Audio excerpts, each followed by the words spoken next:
Fala galera, beleza? Professor Cauã aqui. Vamos para a nossa aula de Física do Enem, terceiro ano.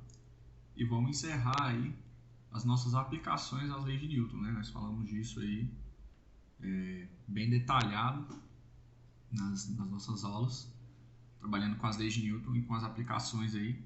E aí a gente vai encerrar com o plano inclinado, certo?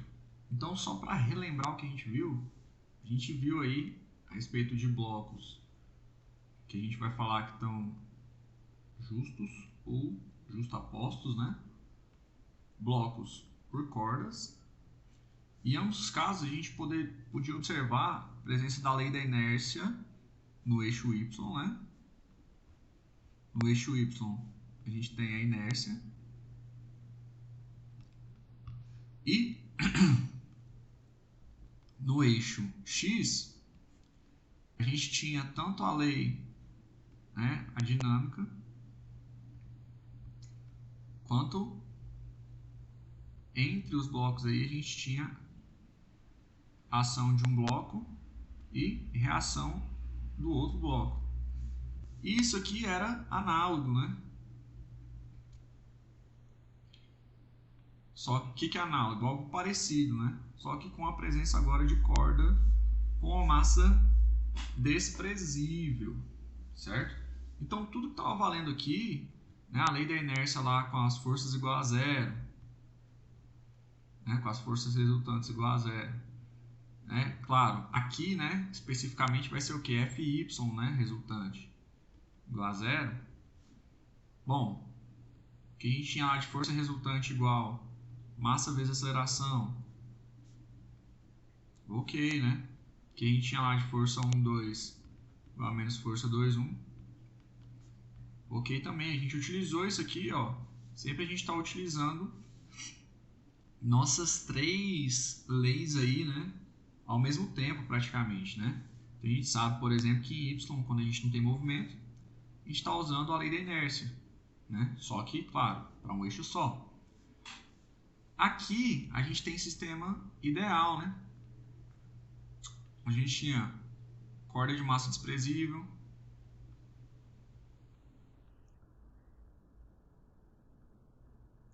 a gente tinha o que mais?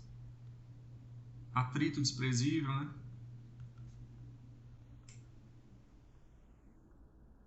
Além disso, a gente tinha a corda sendo ideal, né? Então, sistema ideal,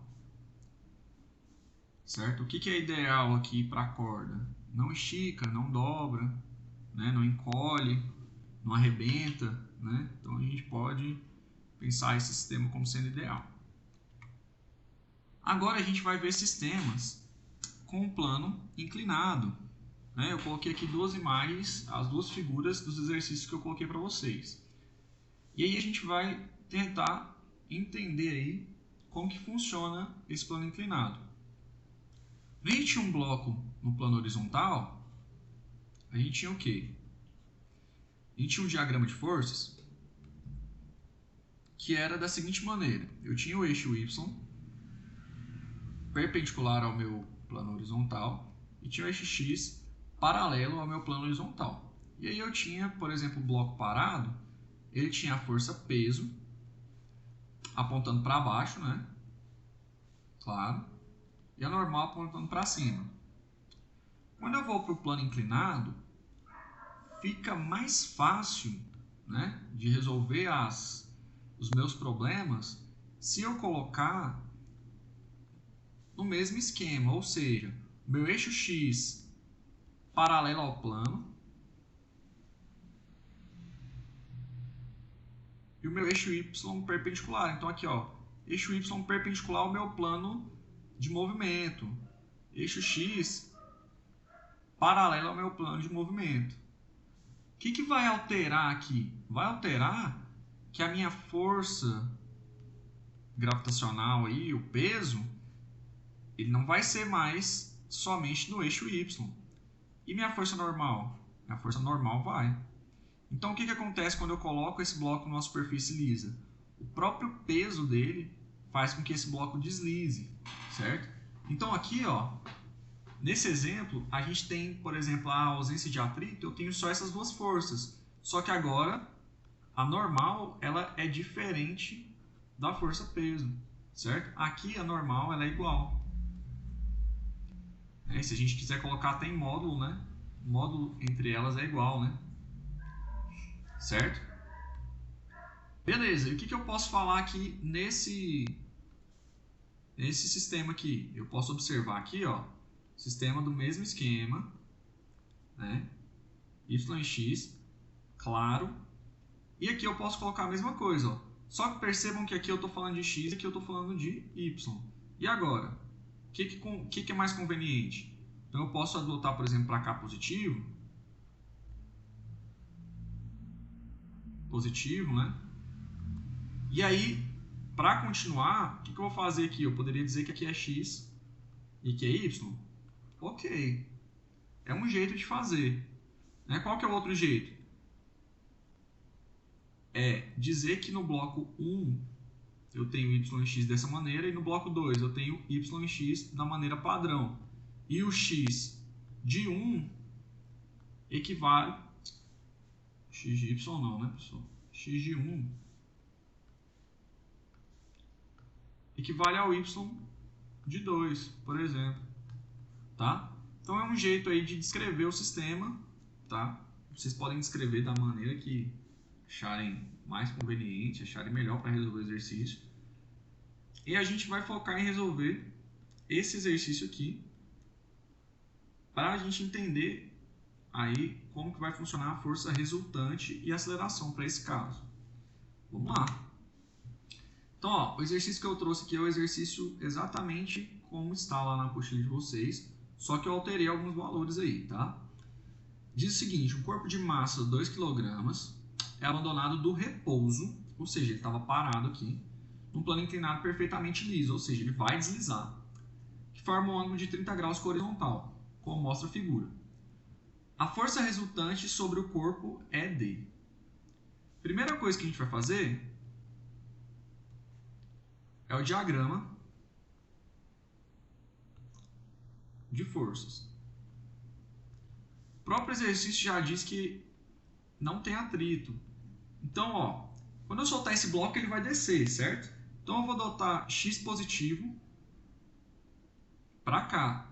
E deixa eu colocar em um ângulo que fique melhor. Ó, mais x menos x mais y menos y. Ok. Agora vamos descrever as nossas forças. Certo? Eu coloquei já paralelo ao movimento. Agora vamos descrever nossas forças. Aqui é a Terra, né? O que eu vou fazer? Minha força peso está para cá, ó. Minha força normal está para cá. Beleza. Agora a gente vai analisar em duas partes. Se aqui eu alterei 30 graus, aqui também, ó, é 30 graus.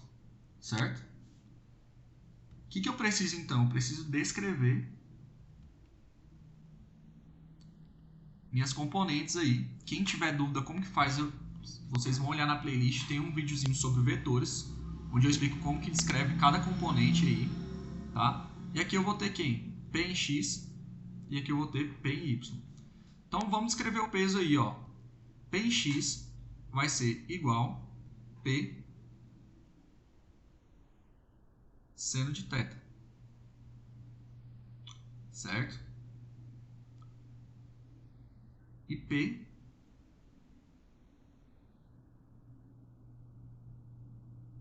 y vai ser P cosseno θ. Certo? Só lembrar que P é massa vezes gravidade. E aí eu vou colocar aqui os valores, ó. Que é claro, vocês podem usar a calculadora ou podem procurar uma tabela, mas eu vou colocar aqui, ó, seno de 30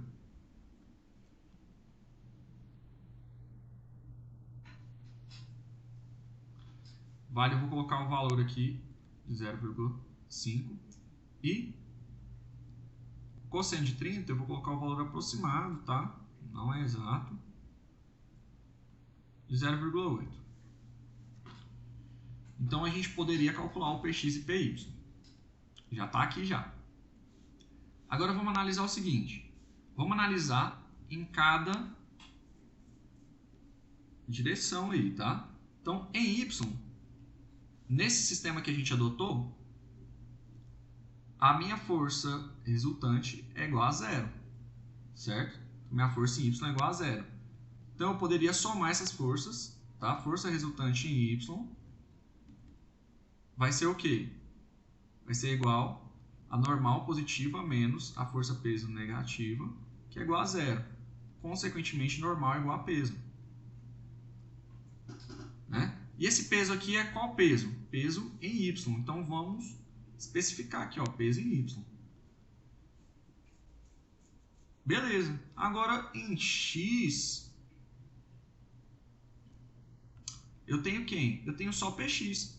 Minha força resultante em X é igual a PX, que é igual a quem? P seno de θ. Então, vamos lembrar lá quem que é o PX. Então, ó, a força resultante em X é igual a M vezes G, vezes o seno de θ, que é igual a massa. Massa vale 2 kg. G vale 10. E o seno? O seno vale 0,5. Então, minha força resultante em X ela vale 2 vezes 10, 20, vezes meio, 10 newton. Pronto. Então, quer dizer, o que eu precisei saber? Só precisei decompor meu vetor aqui para entender que ele vai ser o peso vezes o seno, certo? Então, para esse caso, é lógico, ele vai ser o peso vezes o seno. Bom, o que mais que eu poderia extrair de informação aqui? Como a força em Y é zero, minha força resultante em vetor ela vai ser sempre a força de X, né? Força resultante em X mais a força resultante em Y. Né? E aí a gente poderia lembrar lá da nossa regra, por exemplo.